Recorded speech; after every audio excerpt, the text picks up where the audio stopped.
আমরা সামনে নির্বাচনে অংশগ্রহণ করব নির্বাচনের পরিস্থিতির উপরে।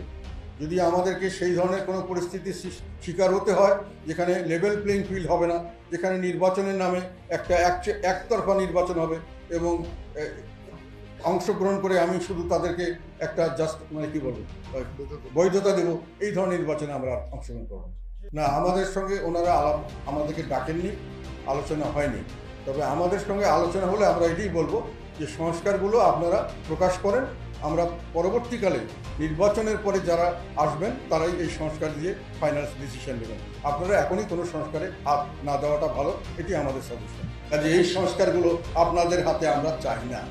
আপনারা কোনো সংস্কার করেন, আমরা মনে করি এটা সঠিক হবে না, জনগণ এটা দেয়নি। এবং রাজনৈতিক দল বলতে যারা গিয়ে সমর্থন দিবেন তারা কতটুকু এই সংস্কারের পক্ষে তাদের সমর্থন তাদের জনগণ দিবে সেটাও তারা জানেন না। কাজে নির্বাচনের আগে কোনো সংস্কার হওয়া উচিত না বলে আমরা বিশ্বাস করি এবং আমি মনে করি বেশিরভাগ যারা জনমত পুষ্ট রাজনৈতিক দল তারা আমার সঙ্গে একমত হবেন। এবং যেহেতু এই এখন যেটা সংস্কার করবেন, যদি পরবর্তীতে এই সংস্কারগুলি জনগণের পক্ষে না হয়, জনগণ যদি এটার বিপক্ষে অবস্থান নেন, তাহলে এটা থাকবে না, এটা নিয়ে আরেকটা জটিলতা সৃষ্টি হতে পারে। কাজে যে ম্যান্ডেট জনগণ দেয়নি সেই ম্যান্ডেটে যাওয়া উচিত হবে না আমাদের বিশ্বাস।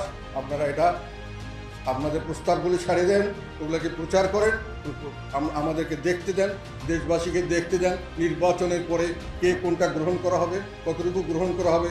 জনগণ যেটা ম্যান্ডেট দিবে, যে দলকে ম্যান্ডেট দিবে তারা ঠিক করবে। যদি সরকারি দল থাকে তারা ইচ্ছা করে এখনই বলতে পারেন যে আমরা এগুলো করতে চাই, কিন্তু এখনই আপনারা করতে পারবেন না। আমি মনে করি করাটা সঠিক হবে না এবং ন্যায়সিদ্ধ হবে না এবং আইনসিদ্ধ হবে না। আপনারা পরবর্তীকালে নির্বাচন করে নির্বাচনের ম্যানিফেস্টোতে জানিয়ে দেন যে আমরা সংস্কার এইভাবে সংস্কার করব। এটা গ্রহণ করছেন আপনারা, করলে আমাদেরকে ভোট দেন, ভোট দিলে আপনারা এটা বাস্তবায়ন করবেন। এটা হলো নিয়ম।